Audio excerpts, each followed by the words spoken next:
Okay, everybody, it's me, Gregory Mannarino. It is still Monday, October 31st, Halloween. Are you scared? Well, you should be scared because we found out some interesting information. It's pretty scary. It's really, really scary. So, yes, Halloween, people, look, you can't make any of this stuff up, but it just keeps on coming. With regard to being scared, here's the new tactic. So, several, not just one, but several new sub-variants are causing a lot of trouble out there, and they're really scary, and they're going to kill everyone unless you get, vaxxed. You know that because that's what they're trying to sell you.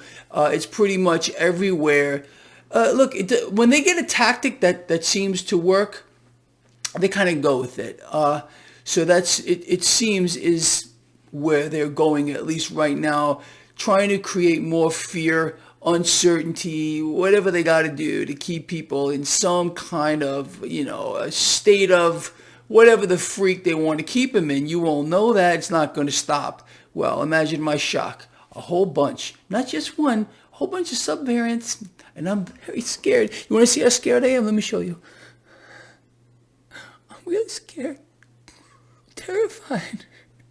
No, I can't even do it. I can't even do it.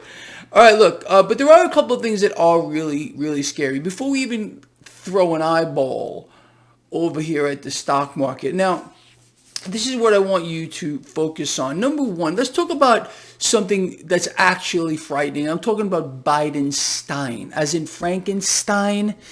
I've been called out for this. Some people, this is where it is, all right, where it's at for some people. They think I am throwing out some kind of anti-Semitic coded word when I say Bidenstein. How about, I said this a million times, it's like Frankenstein, Mary Shelley? No, there's nothing anti-Semitic here, okay? But I guess that's what people, they're just so conditioned in this woke environment. Oh no, Greg is an anti-Semite.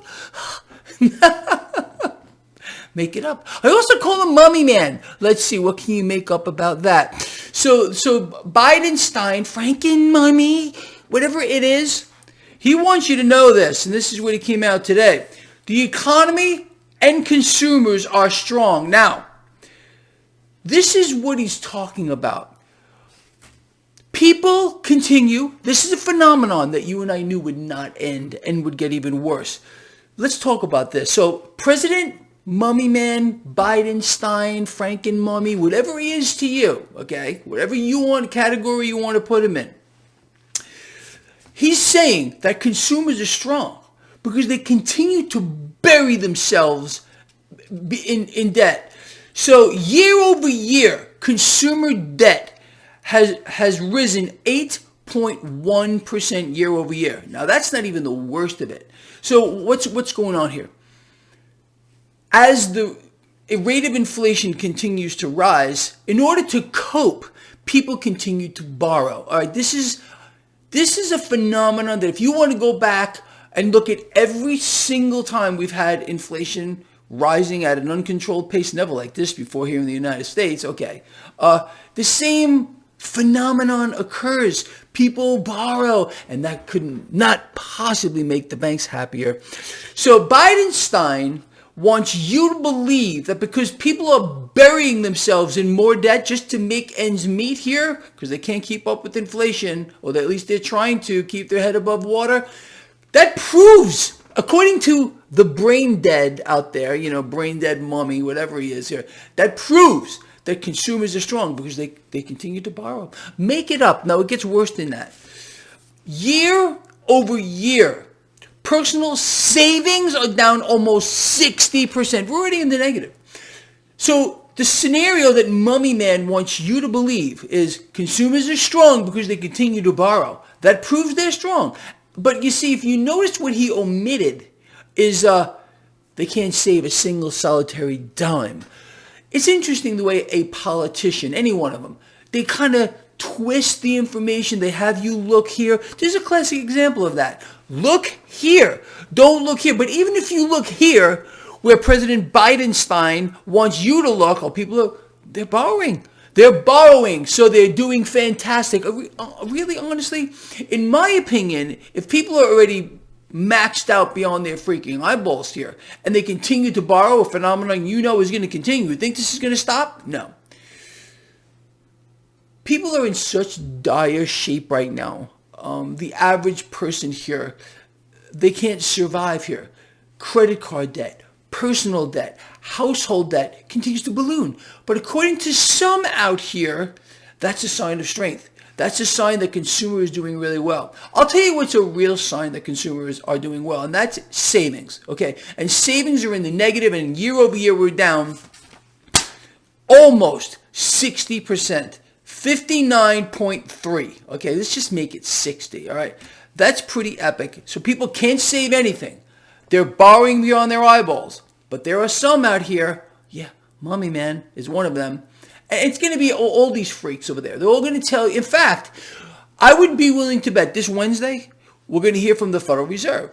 And you're going to hear from the man himself, and I'm talking about it itself, Jay Powell, who's going to tell you that the fact that consumers are borrowing is a sign that our economy is strong, and it keeps getting continually stronger.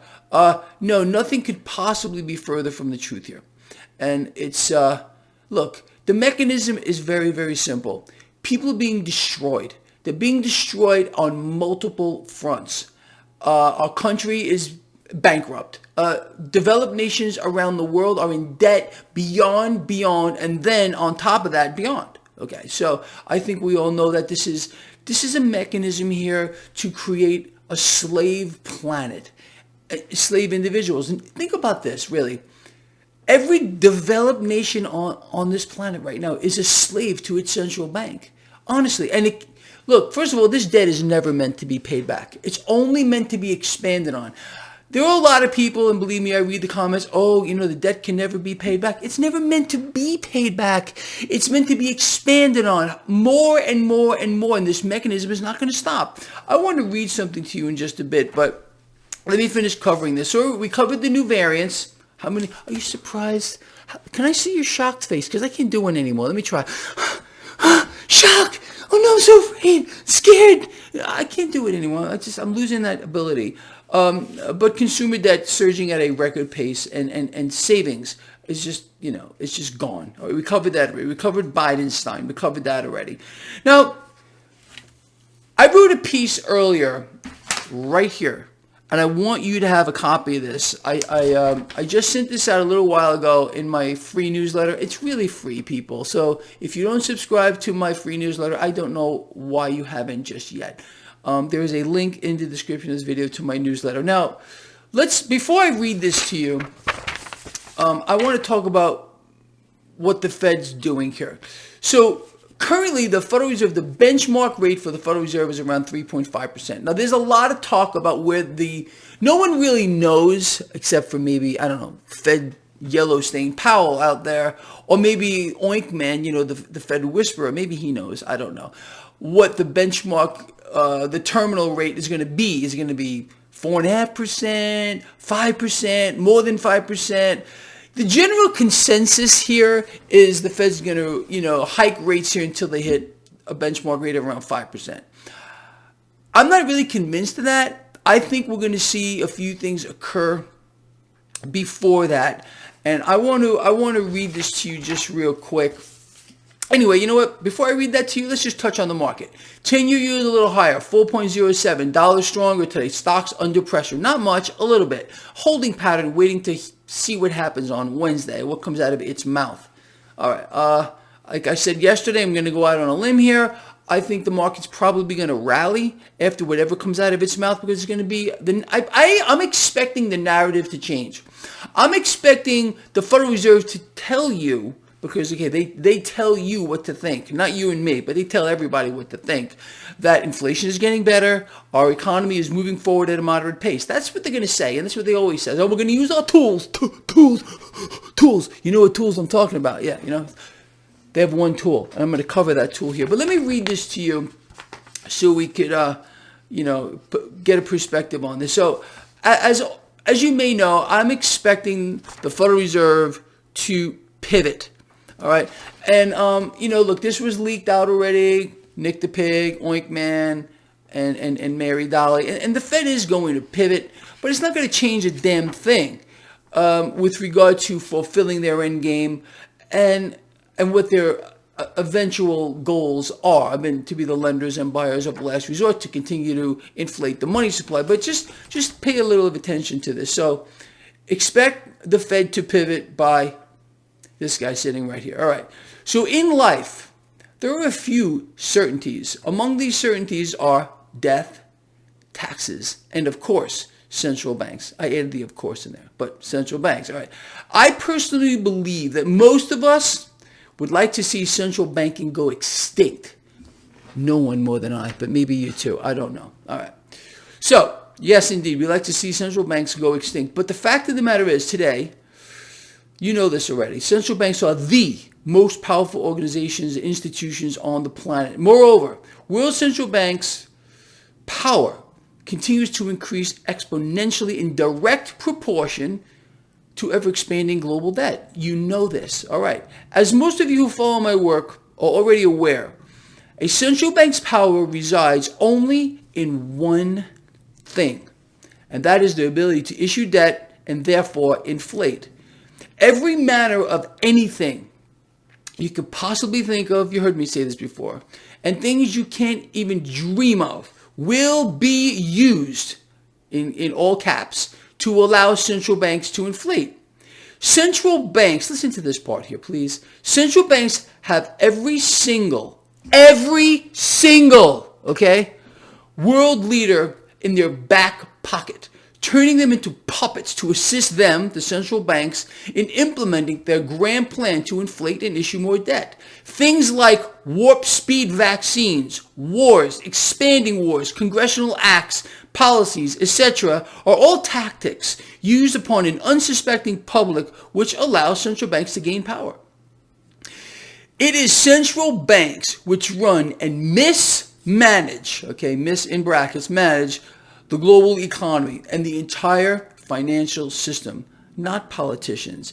It's not we the people. We're supposed to govern ourselves here. That hasn't worked out too well. Central banks have taken over. So it's not we the people nor policymakers who make the laws, which we must live under, but central banks. They tell us how to live because they run the economy and they run the financial system. Now, I wrote here, below is an infamous quote, which many of you out here may be familiar with. All right, here we go. I'm going to show it to you. Let me see if I can show that to you. Permit me to issue and control the money of a nation, and I care not who makes its laws. Think about that. Permit me to issue and control the money of a nation, and I care not who makes its laws. Consider this. For many months now, central banks, including the Federal Reserve and the European Central Bank, have been aggressively raising rates. The narrative of central banks is this: by raising rates, this will slow the pace of skyrocketing global inflation. Well, to date, in caps, central banks raising of rates has been totally and completely ineffectual. And why? Well, here's the big secret. You know it already. Because it was never meant to work. It was never meant to work. Central banks raise rates to hit demand and slow the economy, not to slow inflation. But this is the general lie. It's incredible. Currently being sold to an suspecting and uninformed public. How could central banks actually slow or even stop inflation? All caps here. They could contract the money supply by raising the capital reserve requirements of major banks, but that will never happen. It will never happen. The global money supply is going to continue to balloon, people, because central banks are going to continue to inflate. Everything else is dog shit. You understand? I think you know that. The root cause of surging inflation is not a rate issue. You know this if you've been following this blog. It is a money supply / currency issue. Currently and collectively, central banks are deliberately killing the purchasing power of their respective currencies. Can I get a duh? Thank you. Meanwhile, the mainstream media, they're still pushing the dollar is strong narrative. Dollar is strong, bullshit. Relative to other currencies, sure, it's strong. Okay, we expect this to happen. It's going to continue. But on an absolute basis, not just the dollar, currencies are being wiped out and going to be extinct at one particular point because central banks want more control, and they're going to get it with a whole new system. Anyway, despite all this, we should expect a few things to happen. This is what I want you to pay attention to. Firstly, more propaganda. Specifically, the narrative will change from inflation is worsening to inflation is slowing.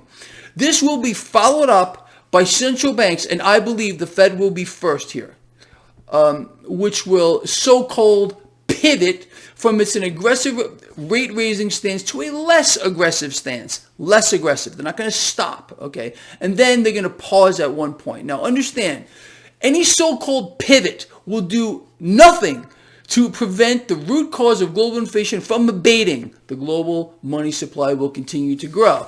Now, when does Greg Mannarino expect this all to happen? Going back to the benchmark rate, 3.25, we're going to get a 75 basis point hike, I believe, this week, probably a 50 come December. Many are going to perceive that as a pivot now. I think, and I'm just going to tell you what I think, right or wrong. After December, come January, we're going to get a pause. We're going to get a 75 basis point hike this week, more than likely, 50 next month, and probably a pause, I would say, January or early in the year, we're going to get a pause. And then the lie is going to get propagated even more. Okay, even though you're seeing inflation rise right in front of your face, there's no end in sight. Again, the Federal Reserve's own indicator, their favorite one, personal consumption expenditures, says inflation's going up. Lovely. It's going higher. Oh, yeah, so you know what that means? According to Bidenstein, because people are going to have to continue to borrow just to make ends meet to keep up with inflation, the consumer's strong. Consumer's doing fantastic. Let me explain something to you. I might say the man is retarded and the man is an imbecile, but he's smart enough to lie. He's smart enough to lie to you and have you look here. Okay? No mention whatsoever that the savings rate is negative and just fell nearly 60% year over year. No, but consumers are borrowing, and that proves that they are in good shape. This is what I'm trying to tell you. The lies, the deceptions, the look here's, the don't look here. It's out of control. It's only going to get worse. It's only going to get worse. Anyway, people, so that's the story. And going back to the market, yes, 10-year yield a little higher today. Relative strength of the dollar higher. MMRI higher.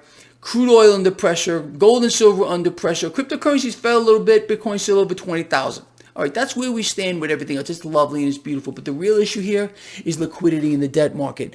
This issue is monumental, and I believe we're going to see a snapback more than likely right after these freaking midterms. But we'll see. We'll see what they do. Because understand what's going to happen. Central banks, Federal Reserve is going to be increasing their repo scheme. You know how they pass vast amounts of cash back and forth between institutions overnight? What is that for?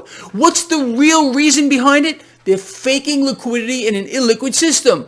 So you can expect the Federal Reserve and other central banks to continue to do that more so, much more exaggerated and larger moving forward.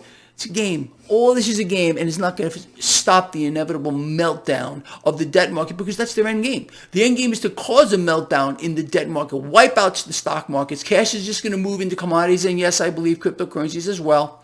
And people are going to get wiped the freak out unless they're in the right spots. But it's bigger than that. This is an issue regarding resources, and a vast amount of the global population is going to perish in the literal sense. All right, before this video gets stupidly long, I'm going to end it. It's like 19 minutes right now.